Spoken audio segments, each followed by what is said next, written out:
On this episode, I sat down with Gustavo, founder and creative director of Oceano Blue Media. Gustavo has a unique background that spans engineering, theater, music, and filmmaking, which ultimately led him to build his own media production company. We talk about creativity, risk-taking, entrepreneurship, and the freedom that comes from pursuing meaningful work aligned with your talents. I really enjoyed this conversation, and I hope you will too. Be sure to subscribe and follow the podcast for new episodes each week.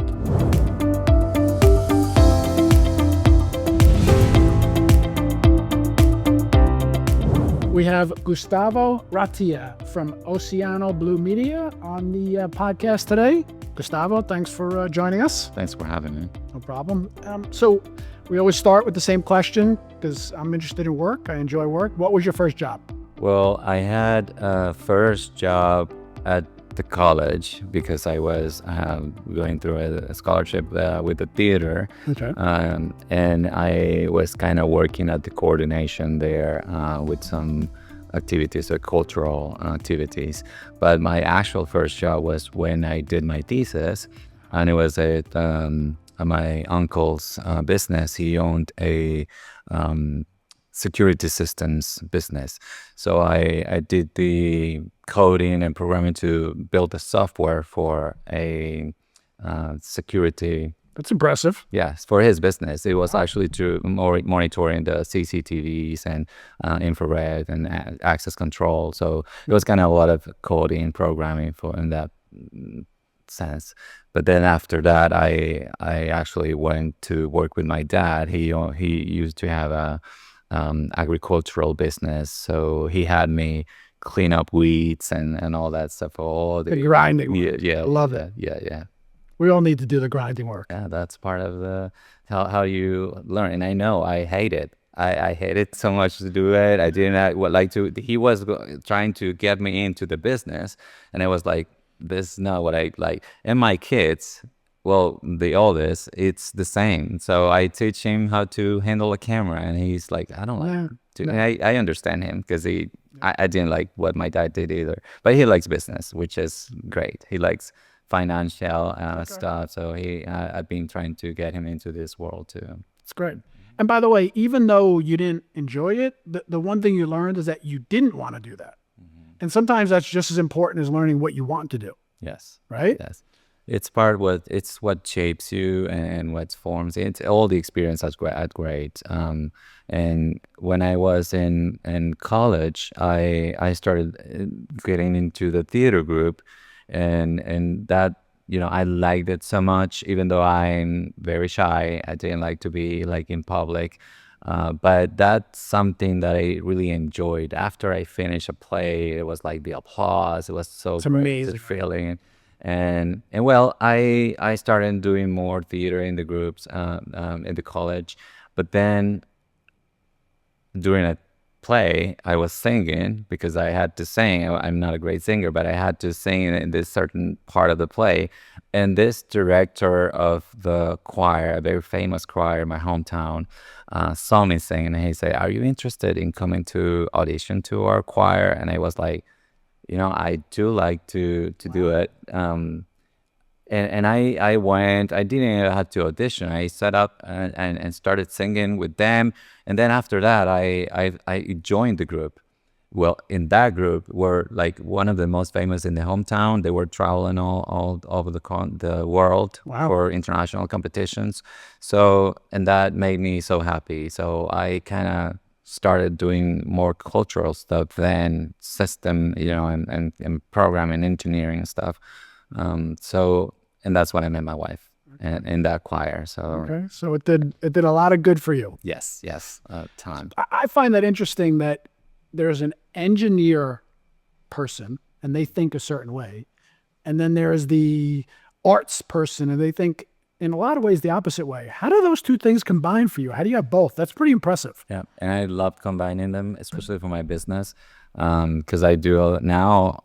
I own a production company, commercial production company. I also own a studio in Bluffton, and having the sense that you can figure out system and solving problems that can be in the way it's great. So if there's anything I can do for my business with the knowledge I acquired in the college, I would do it. I mean, I have to pay for people, to help me out with stuff that I might not know, but knowing that everything is a system and you find a way to figure out or solving problems, that's always a good tool to have. Oh, solving problems. I tell my kids all the time, problem solving is a huge quality to have.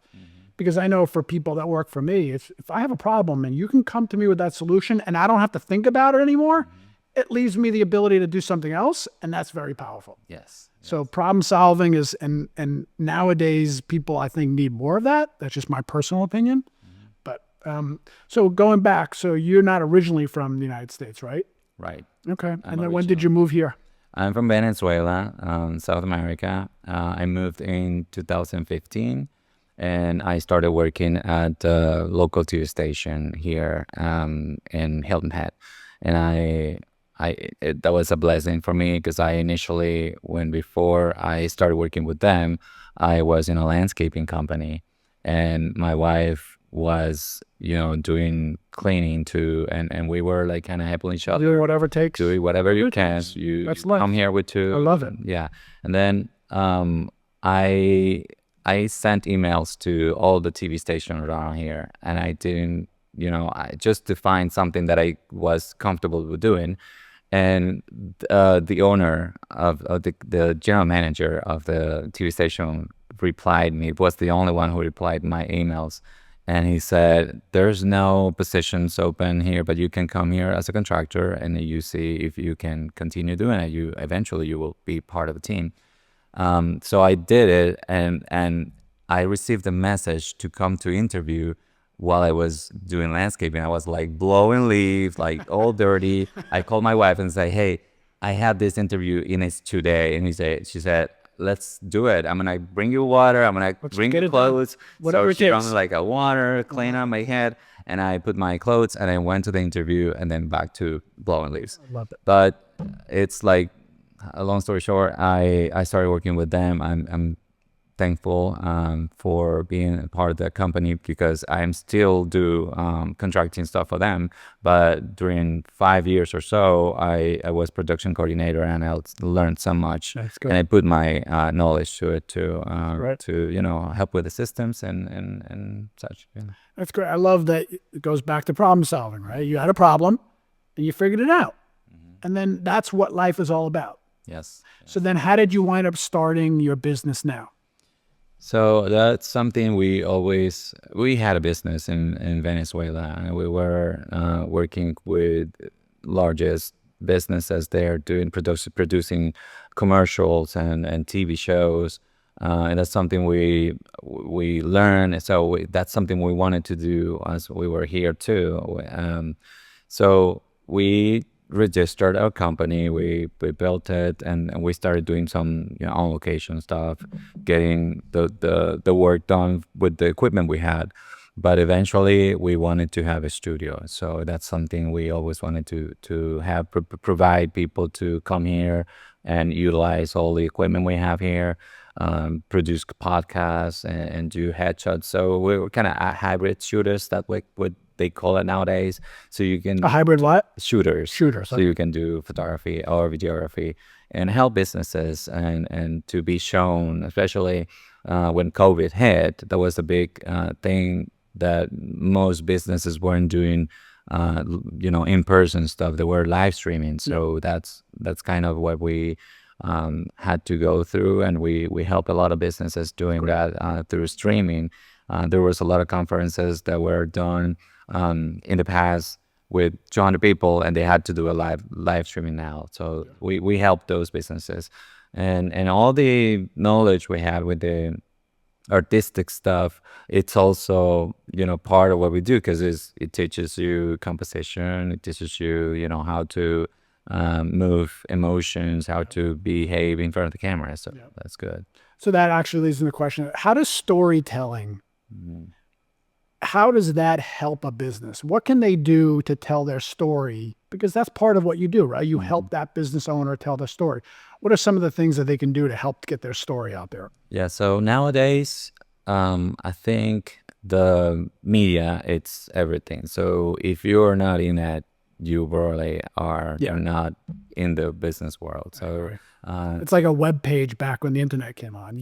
Now you have to have an right, internet. right, or a You billboard. have to have a website. Right, right. So as people still uses print media or billboards, there's something that's developing, and in the future will be bigger, which is social media. And if you have a business and you tell how you what you do, people will know more about you, and if you are the right fit for them. So anything, any business type of business now are using more social media and telling stories. So you know what to do, what you're selling, what's your backstory. So Who are you as a who are person? you? Yeah, people Which is what people want to know. yeah, it's to make that connection with people, because if they don't, make that connection, they won't buy from you. Yeah.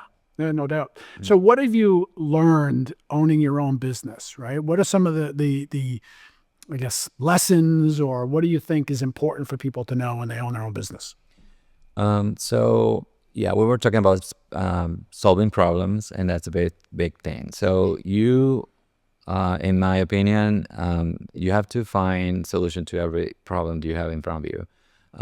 And it might be simple, might be hard, but instead of creating problems or finding what problems are, you had to find. I mean, I'm talking to you right now, but I'm trying to think all the outcomes that we could have in this conversation. So, and that's the same in business. You have to make a plan and see what could be the end goal if we did go this way or this way. So for businesses, I think it's about projecting what you want to be in 10 years, and then see what the best path to go through. Okay. Yeah. That makes sense. Any aha moments in your path? Anything that stood out to you that someone could say, wow, that's interesting?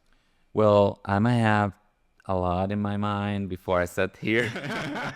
I think it's all about Do you have a hard time falling asleep because there's so many things going through your mind, or no? yes. I create my logo by a dream. So, That's and it's all about, like, I wake up working. Like, my wife is always fighting with me and say, you have to, slow down. You're always working, and I understand. And but to me, it's to not forget that you have a family, you have a community that you are in, and it's not only about business.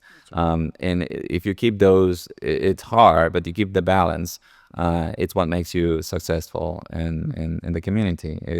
It's all about finding the time to enjoy and breathe, because it's rush when you actually, in my hometown, there, do you have time to go to visit your family at the end of the day, or to spend a weekend with your grandma?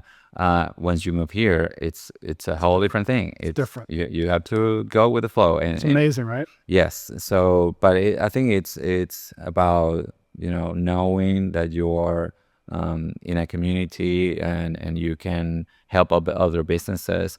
Aha moments, I think it's everything. Like, you can be high in this like in the top in this moment, and then in this low this moment. So it has to be a reaction moment. You can know what to do then. For me, I think it's the consistency, right? Because in business, you do have the highs, you do have the lows, right? And if you get so excited on the highs, the lows feel so much worse than they really are.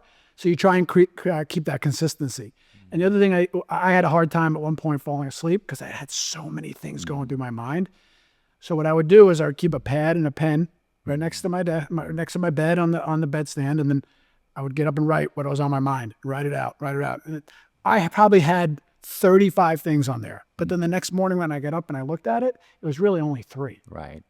It was the same ones just repeating over and over again. And eventually it made me realize that, yes, there's a lot going on, but it's really boiled down to just a few different things. And that actually helped me fall asleep and get through business more. Because I love business. I love thinking about it. I love talking about it. But at the same time, there's other things out there. So if you can focus on what you need to do in business and then do what you want afterwards and spend time with the family and all that, that's where you get that success, in my opinion, also. Yeah. Yeah, no, you're absolutely right. I think if you keep that balance, it what makes you, the kids with appreciate that in the future when you dedicate that time. But yeah, that having those resources, like if you're I used to get migraines because when I was younger, like having that Too much thinking. yeah, like maybe when you have an exam and the night before you go through a hard migraine, and you have the exam in the morning, and so much thinking, like you have to learn how to handle that. Yeah. And then now that I'm older, I kind of get less migraines. So I know now what I'm doing wrong that I shouldn't. But you know what? That's what makes you very good at what you do, though, is because you do care. Right? So that caring part helps you in your business, which is why you've been very successful. I mean, you do a great job for us here, which is phenomenal, but that caring is important too, right? I think that's really important. Absolutely. So this is a conversation and podcast about defining wealth, right? Beyond the numbers. So what would you say is your definition of wealth when you're growing up? Which, by the way, I have to say, just a sidestep, I think it's extremely impressive that you can come from another country to a place that you're not familiar with and build and grow a business and be very good at it. That's impressive. Thank you. So how do you think your definition of wealth has evolved over the years? Well, my dad always taught me to like try to work in independency, like financial independency, how you get your business work for you and to do what you love to do. So I think that wealth is having that, but also to be useful for the community and be someone that people can rely on, that you can leave a legacy before you go, before you die. So having the kids happy, that to me, it's being wealthy already. Like having my family love me and have the things I love to do with them, even though there's so many things to do at work. That's what, because I'm not where I would like to be yet. There's so much to do to be what I want to be in business. But I think it's all about being rich in love, in family, and all you do with the community, and I agree. And being in a place where people can tell who you are. And just by what you do, it's everything for me. Well, I can say one thing. Anyone that we talk to, you seem to know everyone. So obviously you're doing something very well. So good job. And I appreciate you being here. Thanks for everything you do for us. And I'll see you. Thanks for having me.